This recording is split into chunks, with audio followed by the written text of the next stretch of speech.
Bienvenue à tous, vous écoutez Métropole, le podcast du magazine des entreprises bruxelloises. À chaque épisode, on vous propose de partir à la rencontre d'entrepreneurs passionnants autour d'une thématique choisie. Pour vous accompagner dans cet épisode, nous serons deux. Je m'appelle Emmanuel Robert et je suis avec une jeune journaliste, Elisa. Bonjour Emmanuel, bonjour tout le monde. Et notre invité du jour est Béa Ercolini. Bonjour. Bonjour. Béa Ercolini, vous êtes ancienne rédactrice en chef du magazine Elle. Vous l'avez été jusqu'en 2016. Vous avez fondé la SBL Touche pas à ma pote. En 2012. En 2012 et plus récemment, une SPRL qui s'appelle BAB, qui est donc un réseau d'entrepreneurs, de personnalités féminines. Un cercle féminin. Un cercle féminin. Qui est basé pas très loin d'ici, au bord de l'avenue Louise. Donc c'est un lieu brick et mortar, c'est un très bel hôtel particulier puisqu'on est niché chez Topos, qui est un coworking, des bureaux partagés. Bien. Est-ce que vous pouvez nous en dire un petit peu plus sur ces deux activités, donc sur Touche pas à ma pote et BAB? Oui, alors BAB, je vais continuer. C'est un cercle féminin, ça veut dire quoi? Vous avez raison, c'est évidemment un réseau de femmes. Pas mal de femmes entrepreneurs parce qu'on a un prix d'entrée spécial start-upeuses. Donc on a beaucoup de jeunes femmes qui créent leur boîte, mais il y a quand même aussi quelques salariés, profession libérale, des avocates, etc. Un peu comme dans tous les réseaux de femmes. Un contenu, donc des activités, 3 à 4 par mois, c'est beaucoup. Avec, je dirais, 2 axes. Un axe un petit peu bling-bling qui me vient de mon passé, de mon carnet d'adresses, puisque j'ai la possibilité de partager des gens que je connais et que j'aime bien. Et ça va de Diane von Furstenberg, qui est un peu la marraine de ce projet d'ailleurs, à Pierre Marcolini ou Axel Red qui vient cette semaine. Ça, c'est une chose. Et puis, un côté plus boîte à outils de la start-upeuse et de l'entrepreneuse, de la profession libérale, avec des workshops, toujours en invitant des spécialistes, des experts qui viennent parler de la digitalisation de l'entreprise, de l'aspect fiscal, des droits d'auteur, etc., etc. Voilà, ça, c'est vraiment les axes principaux de BAB. Et pourquoi un cercle spécifiquement féminin? Mais parce que il y avait vraiment une demande que j'ai entendue de femmes qui me disaient: on est allé voir dans tel cercle, on est allé voir dans tel réseau et on ne s'est pas spécialement senti à l'aise. Et puis d'abord, il y avait beaucoup d'hommes. On était un peu repérés parce qu'on était les seules femmes. Ça, c'est une première chose. Cela dit, on est un cercle féminin où les hommes sont les bienvenus parce que de manière très régulière, des hommes s'inscrivent à nos activités. Bon, la plupart du temps, ce sont nos membres qui amènent leurs partenaires. Enfin, de temps en temps, il y en a l'un ou l'autre qui débarquent, même pour les petits déjeuners. On n'est pas des nonnes non plus. Et puis, les hommes, c'est aussi des opportunités de business. Donc, on ne va pas leur fermer la porte au nez. Et Touche pas à ma pote. Alors, comment c'est né, ça? Touche pas à ma pote est né totalement par hasard, suite à la sortie, j'ai envie de dire la fuite du film Femmes de la rue, qui était le travail de fin d'études d'une jeune étudiante qui s'appelait Sophie Peters. J'ai été très frappée en 2012 par le fait que l'équipe que je dirigeais, néerlandophone et francophone, OL, pour la première fois, après 9 ans de travail ensemble, cette équipe il y avait un sujet qui faisait consensus pour tout le monde, c'était cette problématique du harcèlement sexiste dans l'espace public. Devant la machine à café, à la rédaction, chacune avait une histoire à raconter. Elle s'était fait harceler, embêter, insulter à l'arrêt du bus, dans le train, en faisant du shopping. Et j'étais très frappée aussi par le fait que très très vite on a accusé cette parole qu'ils étaient enfin libérés, de stigmatiser une communauté. Et je voulais trouver un moyen de parler du problème et dans un second temps de trouver des solutions à ce problème en toute liberté.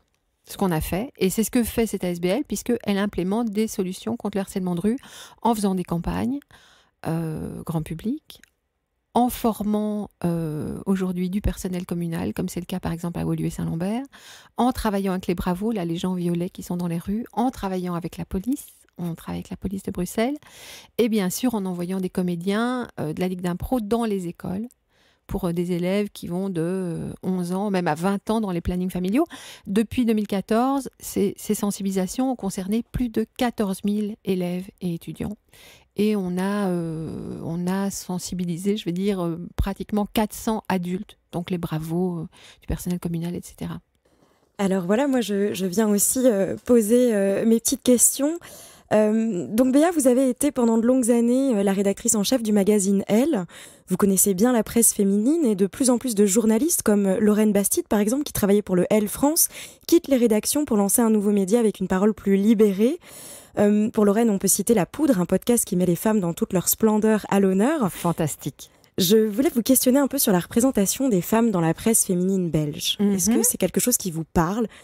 Comment vous voyez ça un petit peu ? Écoutez, on sait très bien, ce sont des études qui ont été menées notamment par l'AJP et aussi en collaboration par la RTBF, par le truchement de Safia Kessas, qui y est responsable de la diversité. Et aussi avec l'UCL, on sait très bien que les femmes sont très minoritaires. Enfin, les femmes. Tout ce qui n'est pas un homme de 40-50 ans blanc est assez minorisé dans la presse en Belgique. On sait que quand des femmes sont interviewées dans le cadre d'un JT, par exemple, c'est généralement parce qu'elles passaient par là et pas en tant qu'expertes. On sait que le traitement médiatique des violences faites aux femmes laisse vraiment à désirer, puisque un crime passionnel, on considère que c'est un crime d'amour, donc c'est normal, ou c'est un fait divers, ce n'est pas un fait de société qui doit vraiment être dénoncé. Donc il y a tout un travail qui a été pointé comme étant à faire, et les choses, je pense, commencent à bouger grâce à l'AJP, grâce à des gens comme Safia Kessas, etc. Il y a du boulot, mais je crois qu'il faut être optimiste et qu'il y a déjà une prise de conscience, vraiment. Et qu'est-ce que vous diriez aux gens qui pourraient penser que la plus belle victoire de la presse féminine, ce ne serait pas sa disparition, finalement ? Alors, c'est un peu extrême, hein, mais voilà, je vous questionne. Non, mais c'est évident. C'est une question que je me suis posée pendant très longtemps parce que j'ai profité de ce job pour faire passer des messages qui étaient des messages d'égalité et de parité, mais dans un univers qui était quand même assez genré, puisqu'on était une équipe, je vais dire, à 99% féminine ou 98% féminine, et les seuls garçons qu'il y avait dans l'environnement, soit c'était nos patrons, soit c'était 3 web développeurs et responsables très très techniques qui s'étaient, je vois votre technicien qui me regarde en souriant, ils s'étaient réunis tous les 3 dans un petit bureau en disant, avec beaucoup de diplomatie, les filles ont besoin de beaucoup de s'exprimer pour travailler. Sous-entendu, c'est une vraie basse-cour. Nous, on reste entre coqs dans notre petit cote. Écoutez, je pense que quand on veut faire passer des messages, il y a 2 attitudes. Soit on est en dehors de l'œuf et on est un anarchiste et on fait sauter les choses, ou en tout cas on fait beaucoup de bruit. Soit on est dans l'œuf et on fait passer des messages. Et j'ai quand même l'impression que, en tout cas ça a toujours été ma position à moi, les messages passent mieux quand on est à l'intérieur et qu'on a le micro et qu'on a le journal, par exemple.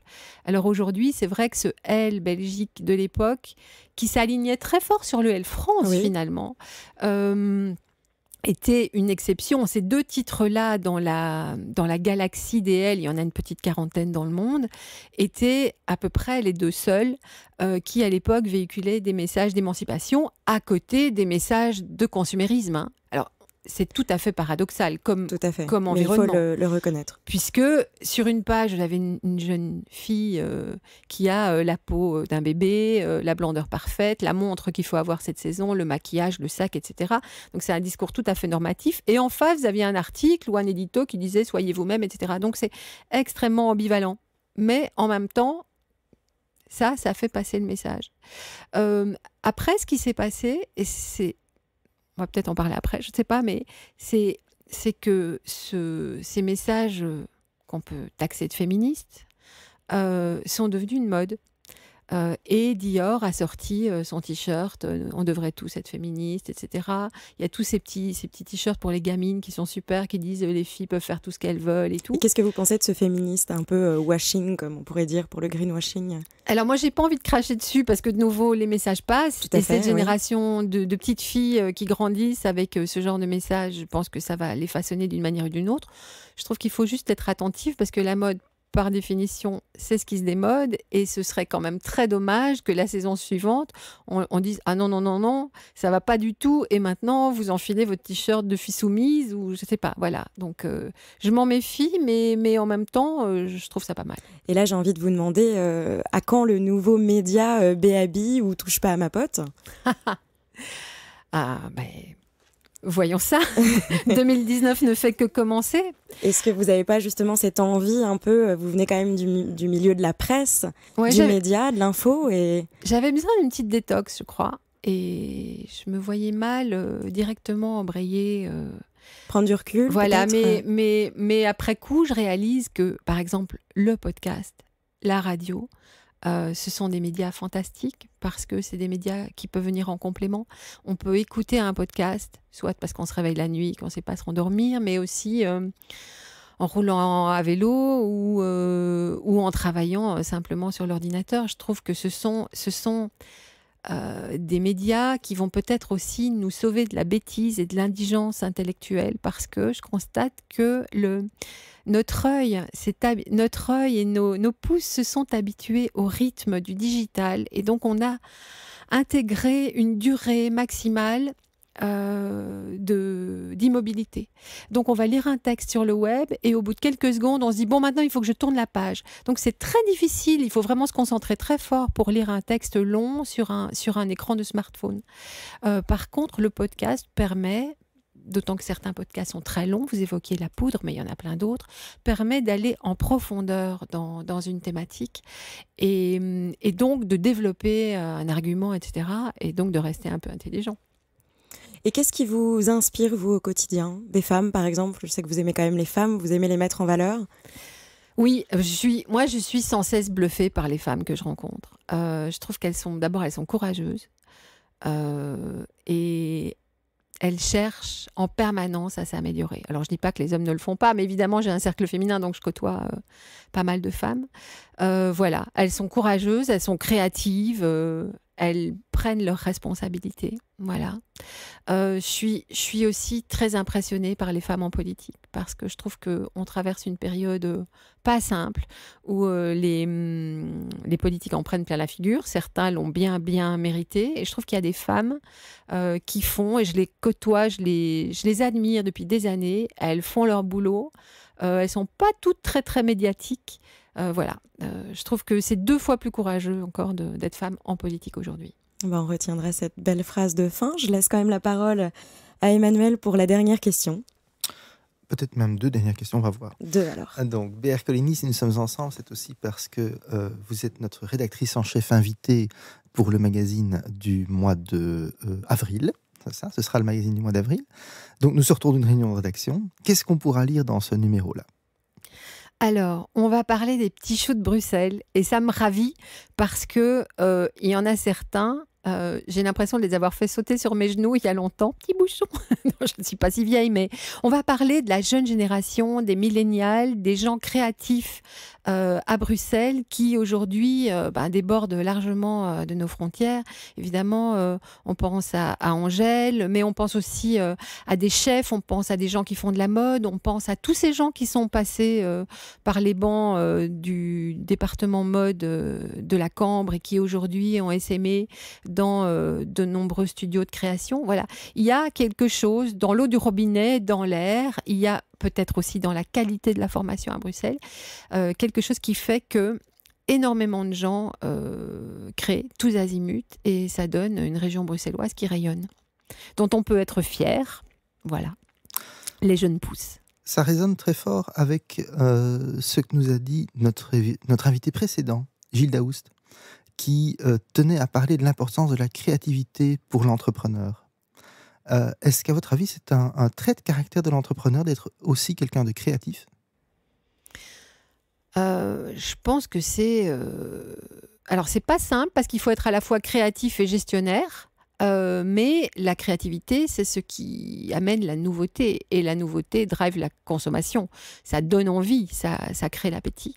Donc, la créativité, c'est super important. Et aujourd'hui plus que jamais regarder vers les jeunes pousses, c'est important parce que, sans doute parce que le digital est passé par là, notamment, ils ont vraiment des choses à nous apprendre. Ça fait 300 000 ans que ce sont les vieux qui apprennent des choses aux jeunes. Et bien là, c'est peut-être l'inverse et ça fait du bien. Je vous remercie. Je crois qu'on a encore le temps pour une dernière question. Vous êtes bruxellois, nous sommes un magazine bruxellois. J'ai envie de vous demander, quelle est votre relation à Bruxelles? Comment vous voyez cette ville? Alors, j'y vis depuis mes 19 ans, donc il y a longtemps. Je suis venue étudier à l'ULB. Et puis, je l'ai quittée il y a une grosse vingtaine d'années. Pendant 20 ans, j'ai habité en Flandre, c'est-à-dire à peu près à 10 minutes d'ici, de l'autre côté du rideau de pommes de terre, à Reusbroek. Et puis, depuis 1 an et demi, je suis revenue à Bruxelles. Et j'habite dans les Marolles.